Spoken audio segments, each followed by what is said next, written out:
You get a script called The Invisible Man, and, you know, obviously there's expectations there. It's called The Invisible Man, but it reads as this emotional drama and the story of a woman who is finding herself, finding her strength, and finding her voice. Emily, where are you? I think what Lee tapped into is the emotional journey of this woman. He really did find something difficult to talk about and has been open to talking to me about it and me giving my own thoughts on what it's like from a female perspective. Adrian was a sociopath, completely in control of everything. Open the door! I think there are a lot of people that have dealt with invisible men in their lives, and these are real characters with real problems. That's what attracted me to the project. Oh, okay. It's not about something that you can't comprehend. It's not about something you can't wrap your mind around. Quietly now, and roll. Early on, Lee thought Elizabeth was perfect to do Invisible Man. Not. If it weren't for her, the movie wouldn't be nearly as good as it is. She's the master of suspense. She can turn any emotion on. Hey, you okay? You okay? I'm okay. I'm okay. James, look at me. He got his own throat. What did it sound like to you?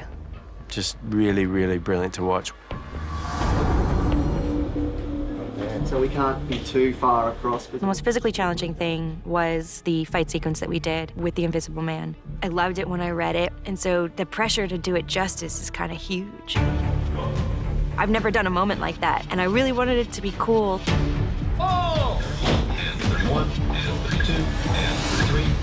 They wanted me to do as much of it as possible, although I had incredible assistance from my stunt double, Sarah. I had an incredible stunt team here. 3, 2, 1, go! That was definitely really challenging. I felt I was pretty beat up the next day. And we're 4, and we're 5, and we're But it was fun, too, so it was also kind of cool and gratifying.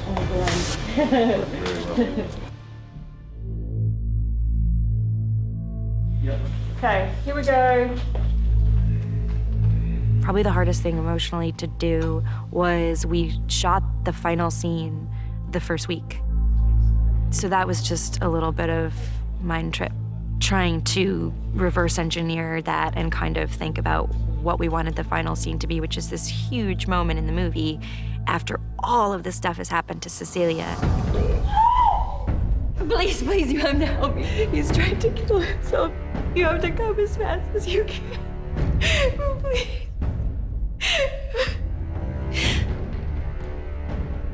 Surprise. I'm very happy with it. I'm very proud of it, but that was definitely challenging because you're dealing with a lot of information that you don't have yet. So in a way, it was kind of cool because then we actually did know where we ended up, and it was a matter of just backing up from there. Full-on femme fatale stuff. There you are. I see you! I see you! I take my work seriously, and I love what I do, but I don't take myself seriously. I have a full knowledge of how lucky I am. Basically, I just pretend for a living. I think everyone who signed up for this knew that it wasn't going to be the easiest job in the world. People are here because they love the material, they love the job, and I feel like people believe in the character, and it makes me want to keep going.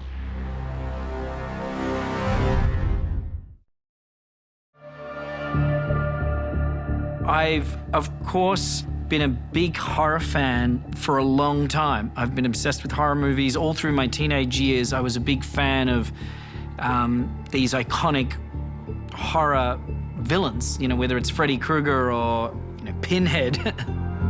And I was very much interested in making horror films and interested in how they worked. And when I was researching this movie and preparing to write it, I discovered that there's really not been many adaptations of the character. That was an exciting opportunity for me, you know. I felt I could do something new with it.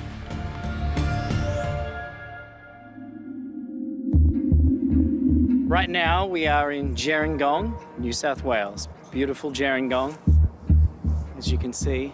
This is the first week. It's that strange time when you're learning to ride the bike again, like, oh yeah, this is how hard it is. Being a director, to me, feels like being a lion tamer. You're really not in control of anything. You just have a chair and a whip, and the film is the lion, and you're just hoping the lion doesn't get on top of you and rip your thorax out. So I think I have to go now. My assistant's just off camera. She wants me to leave. She's like, come on. Let's hope this thing goes well. Yeah, I'm Lee. If you don't already know that, that's probably a bad sign. I'm the director. I'm really excited. I don't get to do this very often because I'm a writer-director, so at best once every 4 years. So you'll have to forgive me if I get really excited. The last thing I want to do is something I haven't worked out at all, but I'm just going to try and wing it. The prayer to the movie gods. So everyone needs to come in. Dear movie gods, please let the producers not get too angry when we're up to 37 takes. Just a Monday night. I'm not sure if I should be talking about this stuff, but we went over. And please let audiences like us because we're trying our best. 1, 2, 3, go. Cut! Oh my God, a bunch of teenagers just lost their minds. One of them pulled their hoodie over their head. It's like, fuck that. Amen. Amen. All right, let's do this. Let's make a film. We're moving down to the track here. So this is the exterior of Adrian's house in the film, and we're about to shoot an escape sequence, if you will. Action! Okay, cut. Back to one. You know what? We need to start from the dead center. I don't want to move to the dead center. I want to be in the dead center. Oh, yeah. Cut. Beautiful. Very nice. Very, very nice. What got me interested was the idea of doing a modernized version of The Invisible Man, how scary that could be. I felt like that hadn't been capitalized on properly yet in the way that I would like to see it, so here we are in Gerringong. All right, guys, first day's over. Thanks, everyone. Just put your hand up if you're going to be returning tomorrow. It reminded me what it's like to make movies, which is basically, you know that moment in Raiders of the Lost Ark when Indiana Jones is running in front of the boulder? It's like that for a month. And the first day reminded me of that. So ask me again tomorrow if how far in front of the boulder I'm getting. Thank you and good night. Okay, so this is day 6 and we are killing somebody. It's always good to spill some blood. I've spilled a fair bit of blood in my career. I've snapped limbs, scalped people, ripped teeth out, hacked legs off at the ankle. But this is special. There's something classier about this. So we said we're going to start with the knife up here, and then when we call action, do the cut. There's prosthetic effects involved. I'm a big fan of practical effects over digital effects, but it's scary because everything has to go right. But when it does go right, you feel the energy of the set get bigger. And action!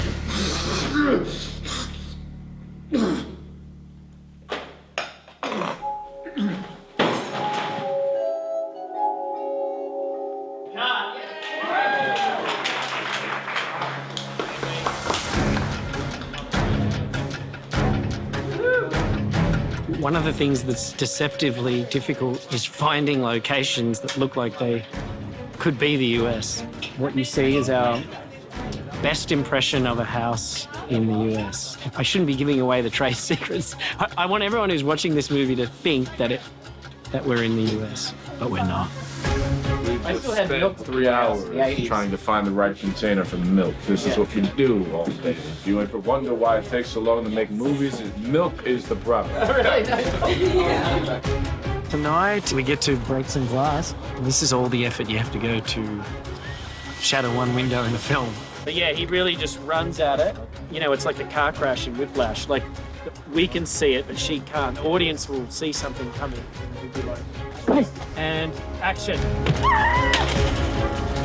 It's 3 o'clock in the morning here in Sydney. Tonight, it's a bit of a cat and mouse with the Invisible Man. And bring up. There's a lot of elements, so you really have to try to remember what the edited film will be like to keep the suspense in mind. There's a large piece of equipment moving through. 90% of being on a film set is standing in the wrong place.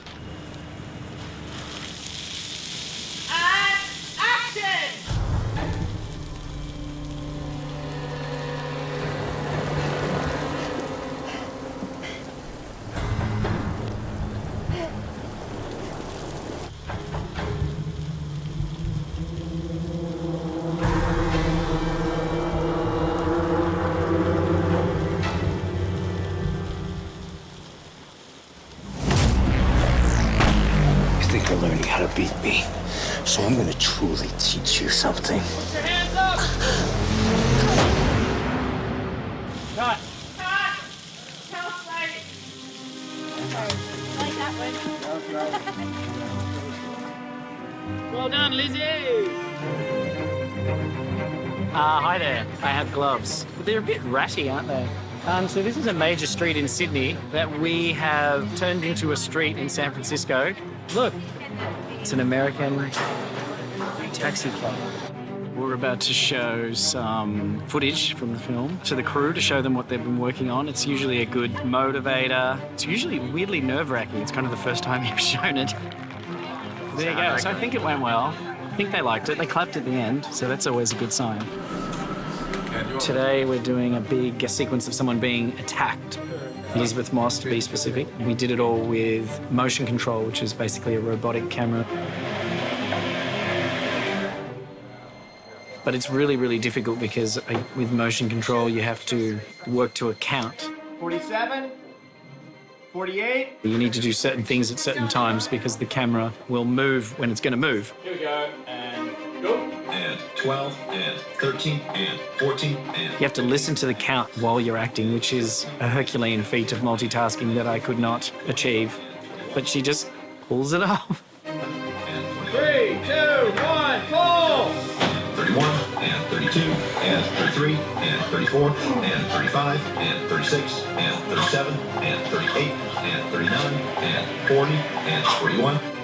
That's going to be amazing. Yeah, see? Yeah, all right, good. That's the one.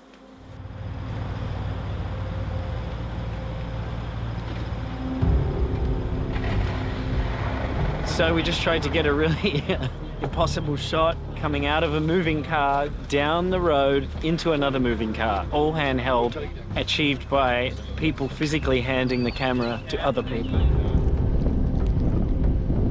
But I think we got a couple of good ones. We did a 20 or so, 25 takes. And we're almost done. Seems like 1,000 years ago that we had our first little chat, doesn't it? I reckon when you get out, if you just sort of bend down, almost like you're gonna puke, I think we'll really sell it. All right, one more, we're gonna go right into it. Okay, here we go, and 3, 2, 1, action!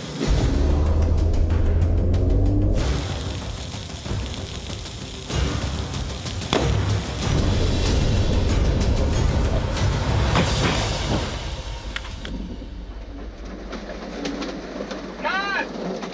Hold the line. Ladies and gentlemen, it's a wrap on Elizabeth Moss.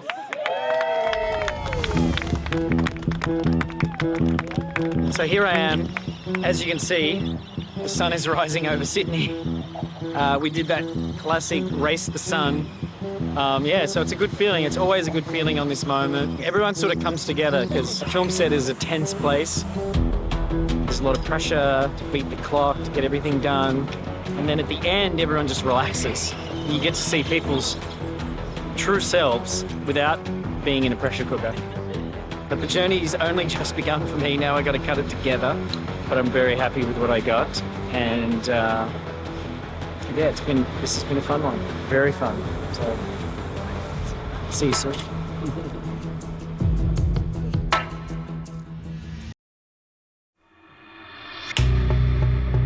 I think it's the right time for this movie to be remade, given that we are able to be invisible now. We can hide behind our keyboards and our screens, and you can pretty much torment anybody.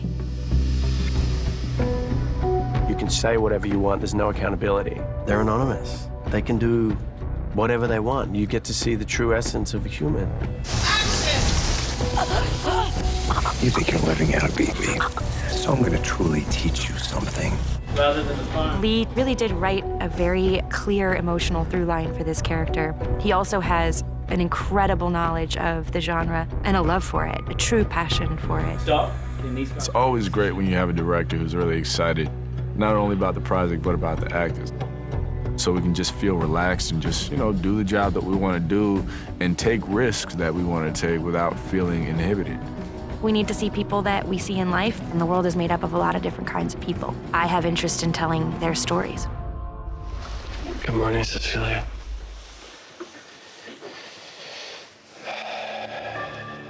You don't have to say anything to me. Tom Griffin is a lawyer. I would call Adrian the puppeteer, and I would look at Tom as a puppet. I always imagine the idea of young kids traumatizing bugs or animals, and I imagine that Tom was that for Adrian. He just terrorized him, and now they've grown up, and they're still kind of doing the same thing. Adrian killed my sister, and you helped him. I can see you for what you really are. Who are you? Do I know you? Do I owe you money?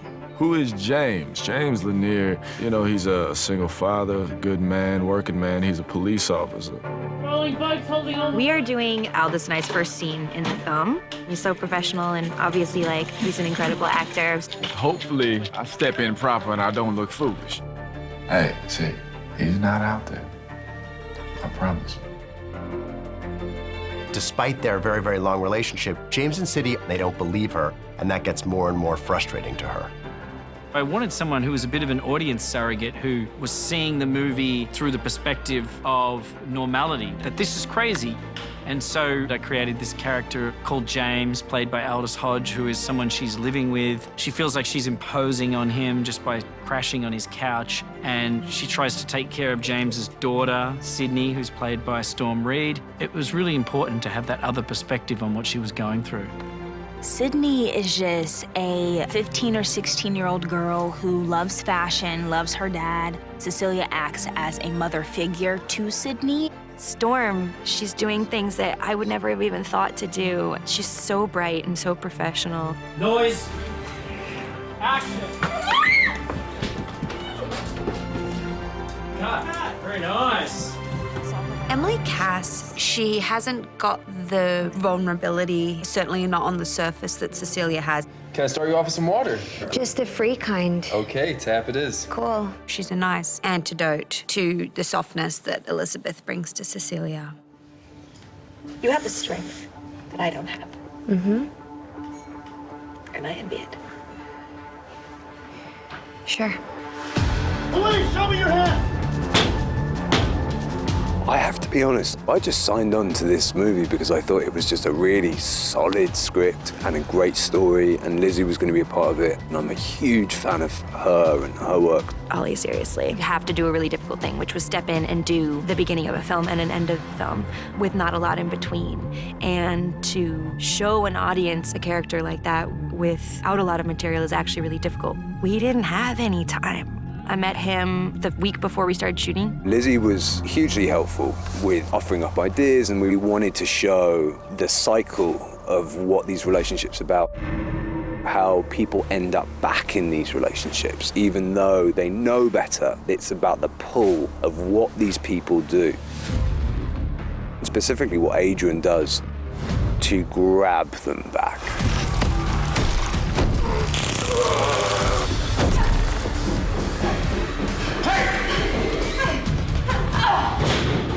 I remember we were talking to Lee when we were casting it, and one of the things we talked about was how important it was that this character was believable. He couldn't be twirling his mustache. He had to be somebody that you believe that this woman would be in a relationship with. He had to be a real person with that monster inside him. And Ollie really did hit the mark. I think we're all just super happy that we found him. It's such an amazing group of people that are involved in it. And it's such an incredible take on the story, and something that is so exciting to be a part of it. The earliest recollection I have of The Invisible Man is seeing the iconography of that character. The trench coat, the hat, the sunglasses. It was exciting to think about what I could do with this character and how I could stretch him a little bit. I think the most important thing is how do you make it current, how do you make it relevant to today, and that's what Lee really did with Invisible Man. You know, if you were making an Invisible Man movie, you would make it from the point of view of his victim.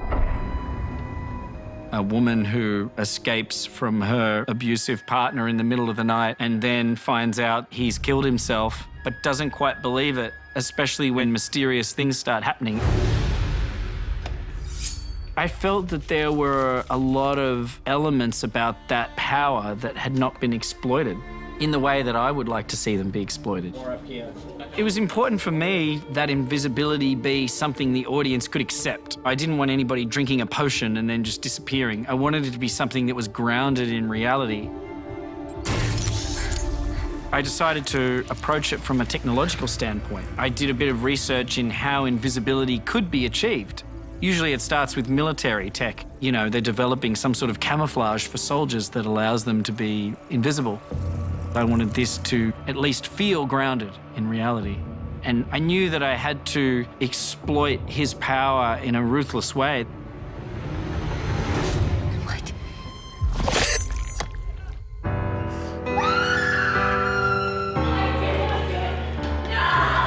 Horror movies are so functional, they have this one job: to scare people.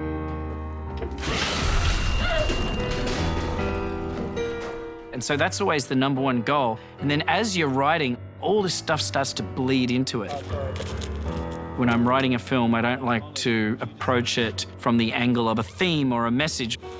I like to put the plot down on paper and see what comes out. I didn't cycle through 10 different versions of this story. It really almost appeared fully formed in terms of a victim being stalked by the invisible man. Anytime you are making a film that is not entirely your own, it is based on some sort of intellectual property that is beloved in some way, there's a pressure there. So you do have to tread carefully, and I was very aware of that. I'm respectful and reverent of the character, but at the same time I realized that I had to forget about all that reverence to make a good movie. And in that way, I'll, you know, honor the character. Where are you? Where are you?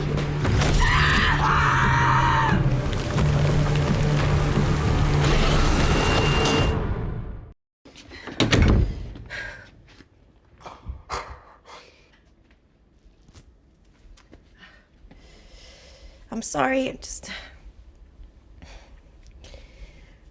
not ready yet. It's okay, see, that's the furthest you've gone since you've been here, okay? So as far as I'm concerned, you just walked on the moon. Hey. Annie, hey, hey, Cecilia, it's my friend, Annie. Annie, this is C. See, Annie. Hi. C. Hi. Yeah. It's nice to meet you. Hi. You too.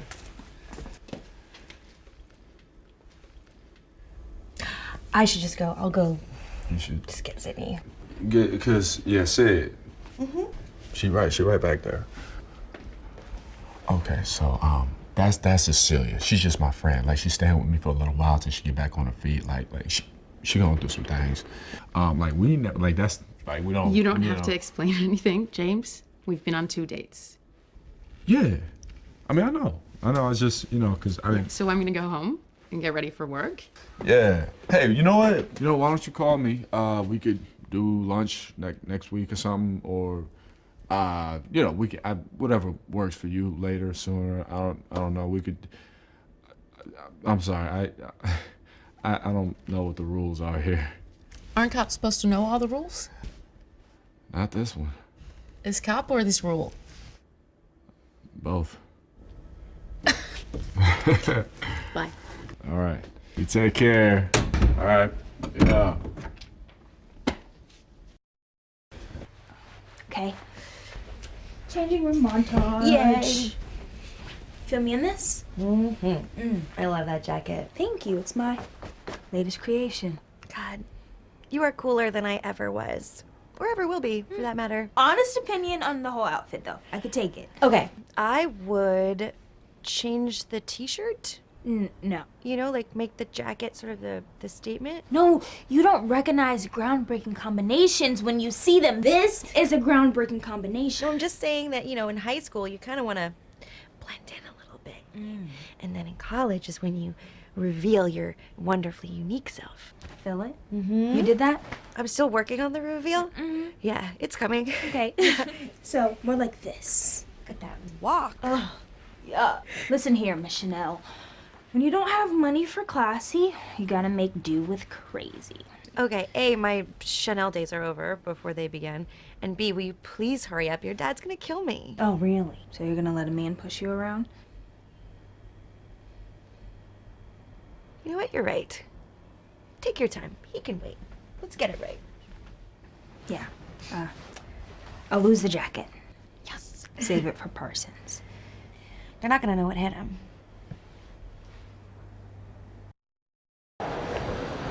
Listen, please don't go in there and start telling Tom that you're glad his brother is dead. I'm not gonna say that. I'm just gonna say that I'm glad he's avoiding breath right now. No. What?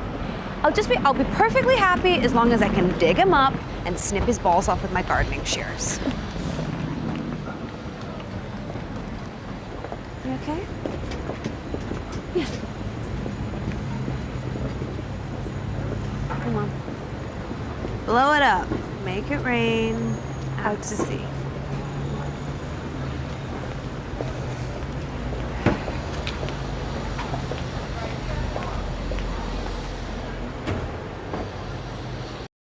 Yeah. Oh, look at this. Add a little color to your corner. Yeah. Did some shopping. We got some flowers. Adrian was actually allergic to daisies. So I love them.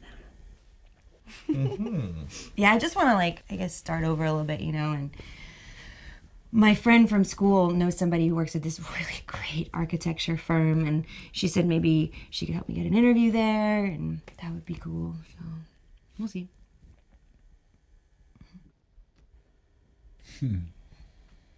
Good for you, C. Good for you. All right. Good night. Night. Oh, C. Thank you again. No, thank you.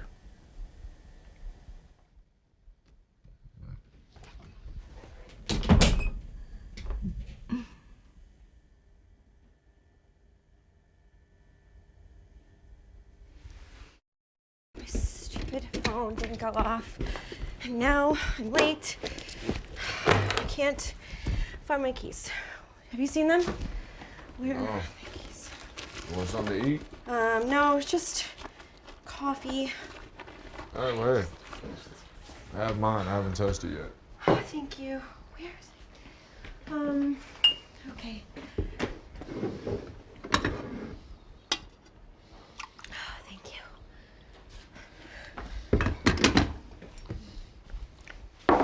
All right. Let's see. Now we have lookbook. Good, good. Great. Now, resume. Okay. All right. Where's my phone? Where's my phone? I just had it. I'm sorry, James. If you see my phone, I swear I just had it. Maybe I left it in the bedroom. Shit.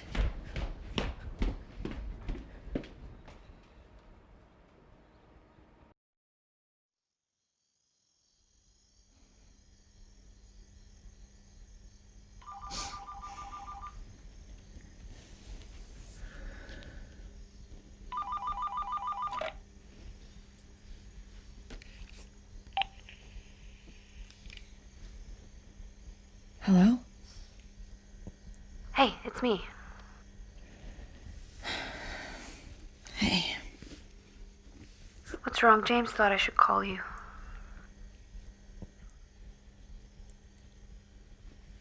I'm scared. You don't have to be afraid of him anymore. I told you that.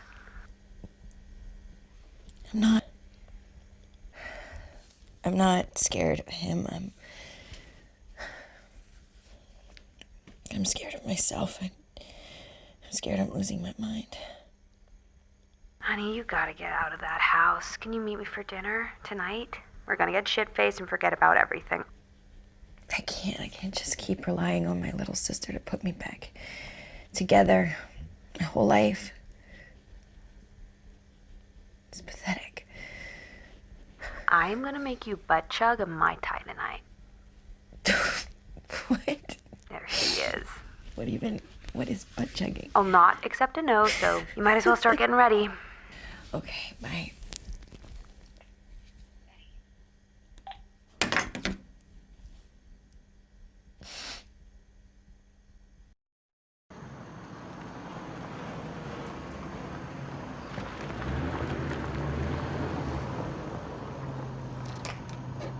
Those 2 hours on my life back. No, it's not that serious. And It I'm is. agreeing with you, but I'm saying that it had some good scenes. Why is it so hot here? Let's see. You home?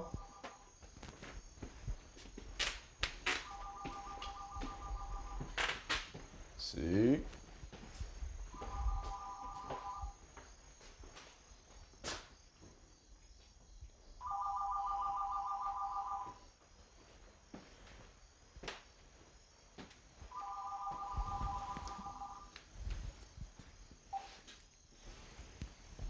Hello?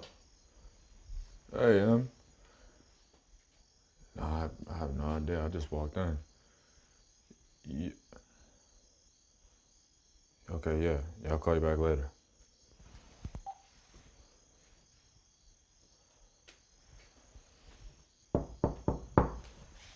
See?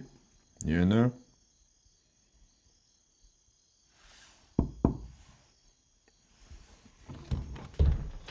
Yep. That door's been locked all night. How is it that you can just walk up and open it when I couldn't?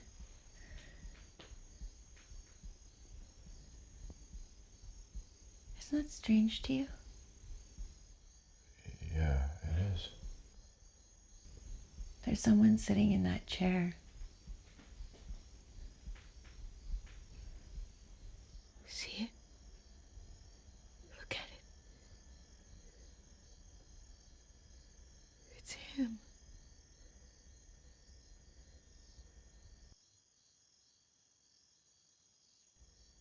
I know it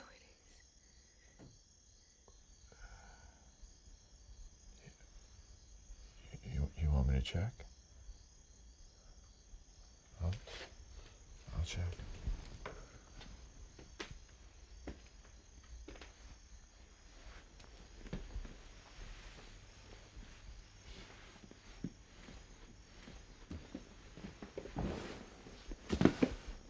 See? No one's in here but me.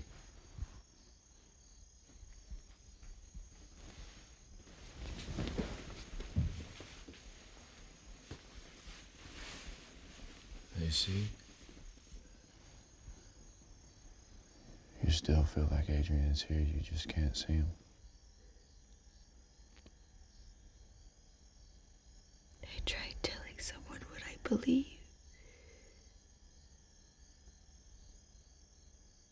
It didn't help. What if they hate it? My stuff isn't high fashion. Did my ears just hear? What do you mean not high fashion? Excuse me. Ma'am, you are brilliant, you are black, and you are a woman, which means you are high fashion. You know what I'm talking about? You better believe it. Now what did I say? Did you hear me? What did I say? Black, I'm Woman, brilliant, I'm and beautiful, and I'm now high you better say it fashion. like you.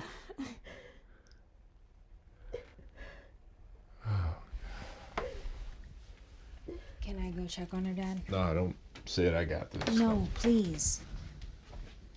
Dad, I can handle it. Hmm?